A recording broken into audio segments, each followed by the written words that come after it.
Well, thank you again so much for being here tonight. It really is a privilege for me to be able to do this, and I found that last week I was a little more tense. Just I think not having this outlet, not having this place to be able to put some thoughts and some music, and to take comfort in really my community and seeing each and every one of you. So I'm really glad to be here tonight. I'd like to start just the same way I start every week, which is just taking a deep breath. I've been describing it as kind of inhaling the stress, and just as we exhale, just pushing it out. There's so much on our shoulders right now. The weight of the world, the weight of course, our families, our health, perhaps our kids and grandkids. And I just find it really cleansing to just take one of those deep belly breaths. So let's just do that together.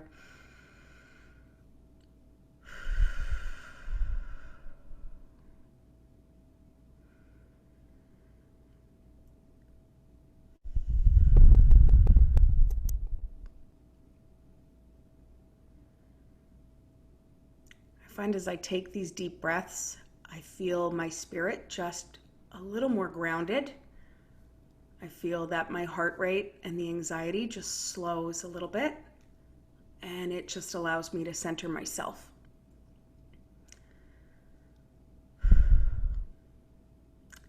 This week feels different. I say that every time we meet. But I was noticing that this week felt really different. Personally, overwhelming, suffocating, drowning, reading news that I don't want to be reading, reading all kinds of stories about what's going on around the country, and then feeling like whether I'm passing it on to my children or my children are passing it my way, there is this feeling of just being overwhelmed, and attempting to keep everybody calm and attempting to keep I always describe it as all these plates are like stacked on my head, and I'm trying to make sure one of them doesn't fall. And inevitably they're all going to fall, right? They're going to come crashing down, and what does that look like, and what does that feel like, and how do I move on from that place rather than constantly trying to keep them all spinning? And it was a tough week. I think our little guy is feeling it in a whole different way than I could have expected. I think children are experiencing a sense of trauma that they had not yet been familiar with, and they have really interesting fears. He asked me if the virus was purple or blue, which, I don't know how to respond, but in his mind, that's what it looks like. So just an interesting feeling of just kind of keeping it all going while keeping myself grounded also. And I got to thinking a lot this week about what we can do to protect ourselves that are not, putting on masks and gloves, which of course I think we should be doing when we go out. But what can we do to protect ourselves emotionally and spiritually? And what are some tangible things we can do to really change the way we feel when we feel like we are drowning or suffocating? What can we do? And so tonight, I'd like to explore that a little bit. I chose a few pieces for you tonight that really have always brought me comfort, in hopes of bringing you comfort.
Hebrew text, Yitchazek veyashuv livnot et atzmo. It says, be strengthened and strengthened by rebuilding yourself. I've been thinking a lot about depression and how I feel like as a society we are prone to depression anyway, but then you add this COVID-19 layer and it seems like an inevitability. And I've been really considering what I can do both as a person but also as a mother to help kind of prevent that from taking hold of my children, of my family. And I've been considering, what we do to our bodies to create the outcome that we are hoping for. So one of the things I'm exploring a lot is, what are we putting in our bodies? So when we go into survival mode, very basic things. Am I drinking enough water, right? Am I eating and feeding my family healthy, balanced meals? Now, I'm not going to say that there are no potato chips in my house, right? We're quarantined. But I will say that as a mother in particular, I feel like there are so many ingredients in our foods that, some of which are even just not legal in other countries, particularly the packaged foods we're feeding our kids and things like that. I've been thinking a lot about how, on a very basic level, specifically with little ones, what we feed them can very quickly and does very quickly impact behavior. And so that's led me to think about myself. How do I feel and how is that related to what I'm putting in my body on a daily basis? So survival mode, I'm drinking enough water. I'm trying to eat healthy, balanced meals. How much time are we spending outside? Are we physically active? And physically active, I am by no means a triathlete. That should come as no surprise to anyone. But just going outside and walking around the block, and if it's cold, putting on a coat and walking around the block is just getting my body moving. And I am not a scientist and I'm not a doctor, but I do know that there is something in my brain that happens when I'm physically active. And I think of all of these steps as almost like our very own coat of armor to make sure that we are not getting depressed and we are not getting worn out and worn down. How much time am I spending looking at a screen? Whether it's, our daily movie, because now we watch a movie every day, or whether it's scrolling through news that as I read the headlines, I'm getting more and more anxious. And it's playing into this part of me that really wants to drag down. How much time am I spending doing that? So I think for myself, I have found that attempting to minimize the scrolling of headlines and pushing myself to really just spend some time either outside or physically active, which is not a very hard push when you have small kids. You have to do it anyway. They will make you. And drinking water and eating in a mindful way. This is making a huge difference, I think, in terms of just preventing myself from going down that communal depression that perhaps we are all feeling. And so this evening, I thought I would start with a prayer for the heroes in our lives who really do not have the luxury of being worn out. They don't have the luxury of feeling down or depressed because many of them are working 20-hour shifts and sleeping in tents in their garage so that they don't infect their children or their loved ones, only to get up and do it again. And so I think in this moment, a little bit of perspective is sometimes helpful to say, as difficult as I think things are right now for me in my personal scenario, and yes, there has to be room for me to say, man, I would love a latte and a pedicure right now, right? Wouldn't we all? At the same time, to take a step back and say, let's think about those who really, truly are putting their lives on the line. So this is a prayer for on the front lines of the pandemic. Source of mercy, watch over the medical professionals, doctors, nurses, and all healthcare workers on the front lines of the pandemic as they tend to the sick, putting themselves in harm's way to care for us. Protect them from illness, shield them from trauma, guard them from all harm, bless their limbs with strength, their eyes with courage, their hands with gentleness, for they are a source of hope and love. May their deeds find favor in heaven and bring healing on earth. Rock of love, watch over those who are caring for the vulnerable, the disabled, infirmed, chronically ill, and elder populations, and those who are called upon to serve the public in new ways, all who cannot protect themselves with self-isolation, among them police, fire, ambulance, and sanitation, as well as those providing for our basic needs, workers in grocery stores, pharmacies, and other essential services, all who are doing your work with love, putting themselves at additional risk in service to humankind. God of healing, extend your tabernacle of health and peace to all in need. Bring a speedy end to this pandemic and all disease and suffering so that we may know your compassion and your grace. Let deliverance rise up from heaven. Let joy and celebration resound from the four corners of the earth. And may peace at long last reign on earth. And together we say, Amen. A beautiful prayer written by the great Aldin Solovey. He has a website called tobendlight.com, which just has really inspirational readings if you're ever in the mood. Every piece of music I've chosen for this evening is in a major key at the very base level when it comes to tonality.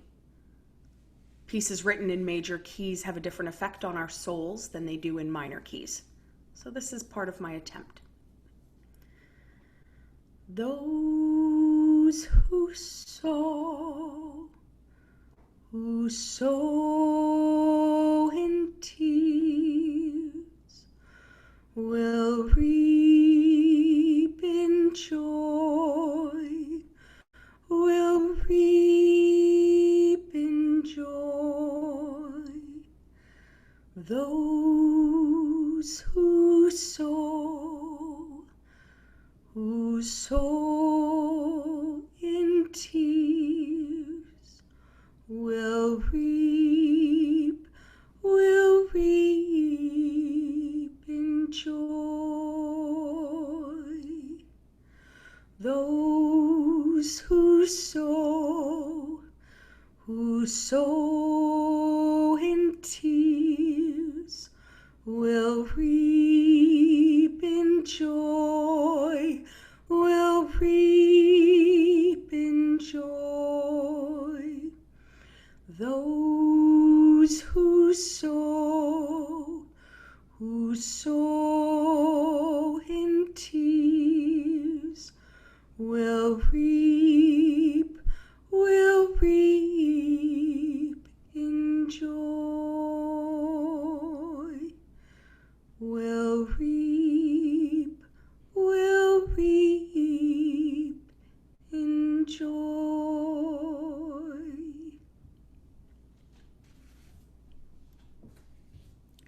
A poem sent to me by my sister, who is one of the most artistic and beautiful people I have the pleasure of knowing, let alone the pleasure of being related to. It's called How to Breathe When You Want to Give Up. Today I am breathing through fatigue, fear, and feeling overwhelmed. I breathe because when I breathe, I am reminded that I am alive. I am reminded that my time on earth may be short, but it can be powerful if I dedicate it to love and to fairness. When I breathe, I am reminded of Mary Oliver when she wrote, "Tell me, what is it you plan to do with your one wild and precious life?" So I breathe and let my breath turn into a smile that says back to her, "As much as I can." I think musically, I was probably born in the wrong decade. Decades. Yeah. I was born too late because I seem to find music from the 1940s and 50s really healing. So this is White Cliffs of Dover, made famous by Vera Lynn. There'll be bluebirds over the white cliffs of Dover tomorrow. Just you wait and see. There'll be love and laughter and peace ever after tomorrow, when the world is free. The shepherd will tend his sheep, the valley will bloom again, and Jimmy will go to sleep in his own little room again. There'll be bluebirds over the white cliffs of Dover tomorrow. Just you wait and see.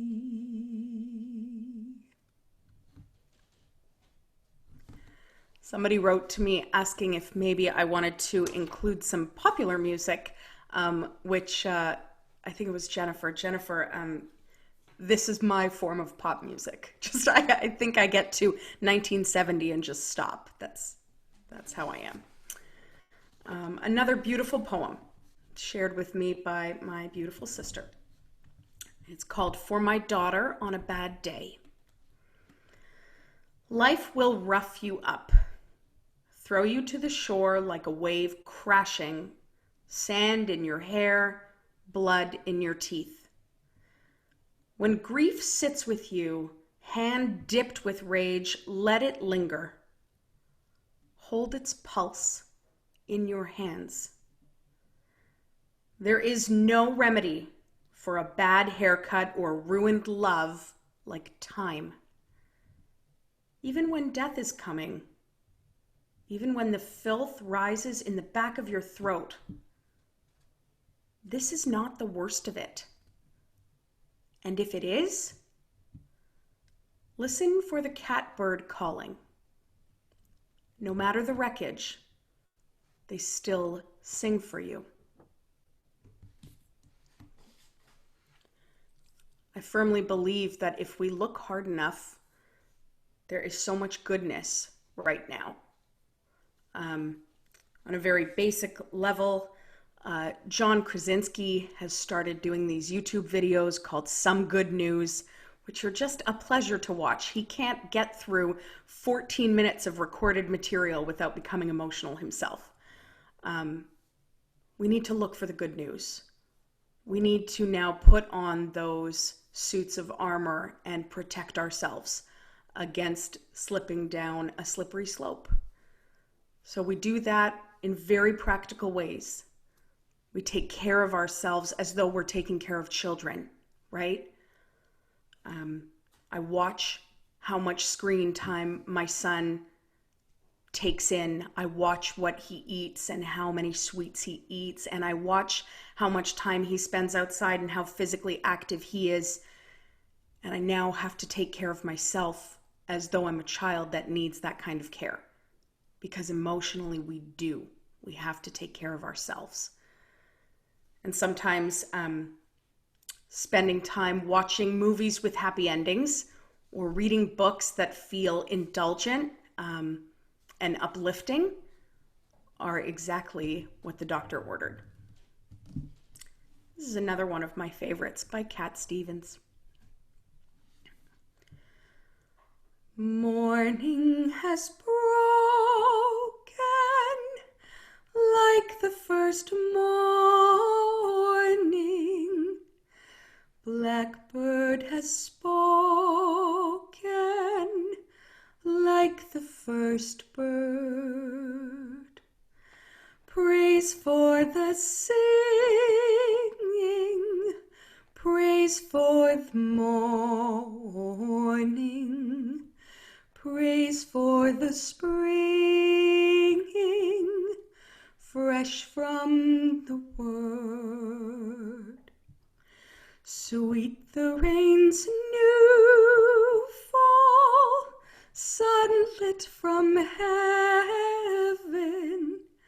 like the first dew fall on the first grass. Praise for the sweetness of the wet garden, sprung in completeness where his feet pass. Mine is the sunlight, mine is the morning, born of the one light Eden saw play. Praise with elation, praise every morning, God's recreation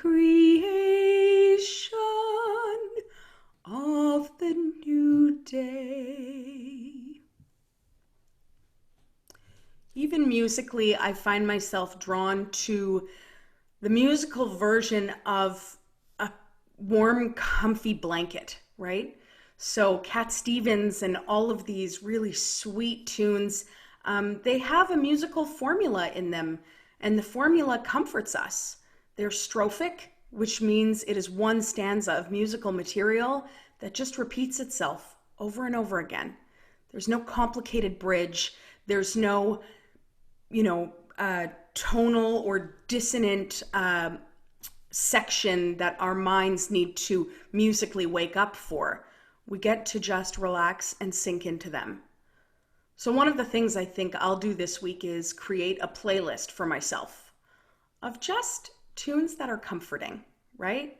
Tunes that remind me of either growing up or, maybe when you first met someone, just something to bring us comfort. All of these things, I think, factor into this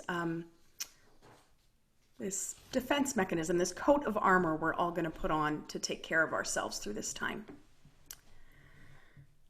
Another beautiful reading from my friend Rabbi Evan Schultz, who is a rabbi in Bridgeport, Connecticut. And he wrote this morning, "It struck me today that we now reside in a world where there's essentially no, we've tried that before, or no, we've done that already. How strange. It feels in some ways so freeing and in other ways quite terrifying, journeying down a rocky and jagged trail never before traveled by human heart or mind. To hear so many utter, yes, let's try. How unbelievably powerful, refreshing, scary, new. The openness to new angles and perspectives, open to it all. I continue to imagine what creativity and light will continue to blossom from the deep darkness that is this plague. The invisible is now visible. New light shines upon what was previously unseeable to the human eye.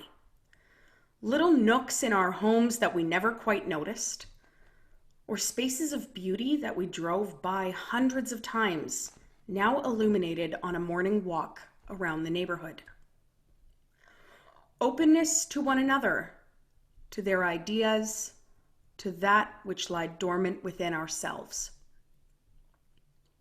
Like the most beautiful birds flying through the air, some of us having never fully utilized and realized the full span of our wings.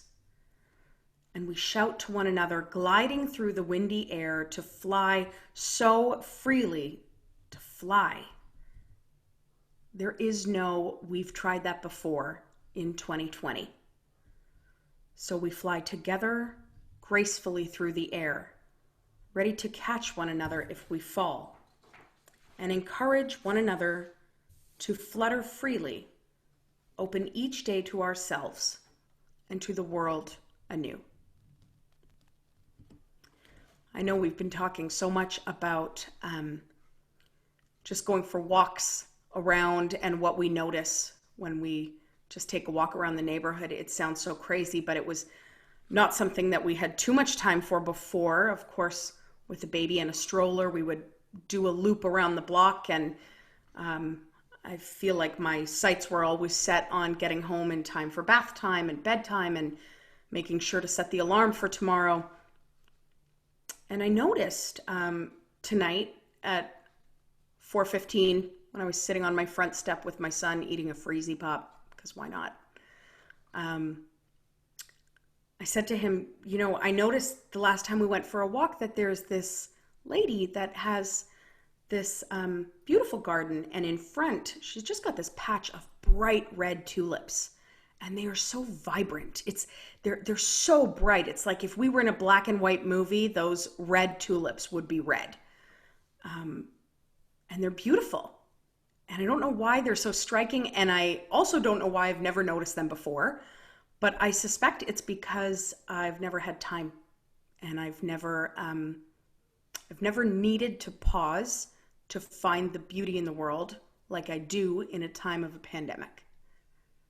And so we sat there on our step talking about what kinds of flowers we're going to plant. I'll let you know if I actually plant anything. But it was just a moment when I thought about the beauty that exists that perhaps we need to pause to notice. And the ancient rabbis told us to do exactly that, right? That we have these nisim b'chol yom, we have these incredible pieces of liturgy, the blessings for daily miracles, where we thank God for the ability to breathe in and out. We thank God for the ability to open our eyes, to stand, to walk. We thank God even for the openings and closings of our bodies, for our bodies just working properly. And in one of the English translations, it says, we're one of them to fail how well we are aware, right? That we take it all for granted. And I think this pandemic is forcing me to realize just how much natural beauty I have taken for granted, or really not even noticed because I was rushing past it. One of those pieces of beauty, as a family, Jim and I were saying yesterday that we have not set an alarm clock in well over a month, which feels pretty crazy, which is pretty nice. So we wake up as a family, we wake up organically.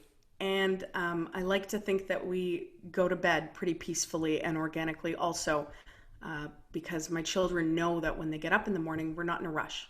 We're all together. We're here, and whatever storm we weather, we're going to weather it together. And so I thought I would close this evening with something that I've been singing to my kids every night. So Ben is 6, so every night since he was born. And when I told Jim that I wanted to sing this song tonight to close, he said, well, that one's depressing. And I don't see it that way. This is I'll Be Seeing You, made famous by Billie Holiday.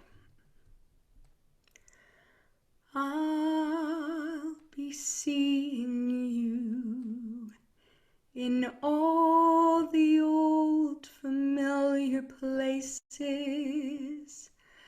that this heart of mine embraces all day through.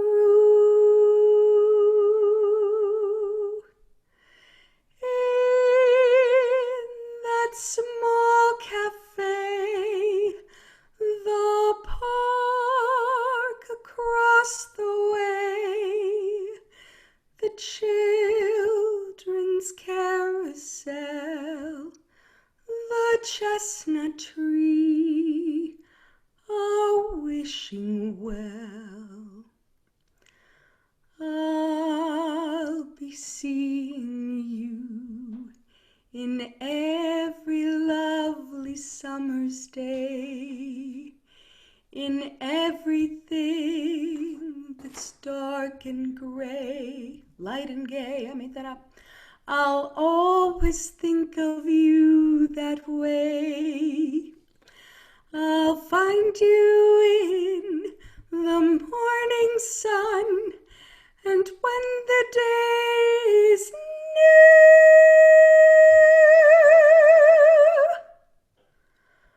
I'll be looking at the moon,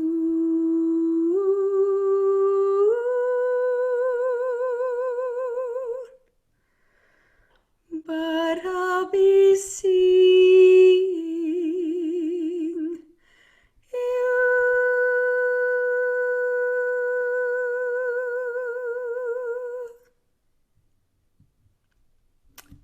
And so, my friends, I will be seeing you in person. I will be hugging each and every one of you, and we will be seeing each other, God willing, in no time, but in time enough where we will all be safe and given the green light to do so. So in the meantime, please take care of yourselves and take care of one another emotionally and spiritually and physically. And I will look forward to seeing you next week. Thank you again for allowing me to process this way and for helping me restore my soul tonight. Good night.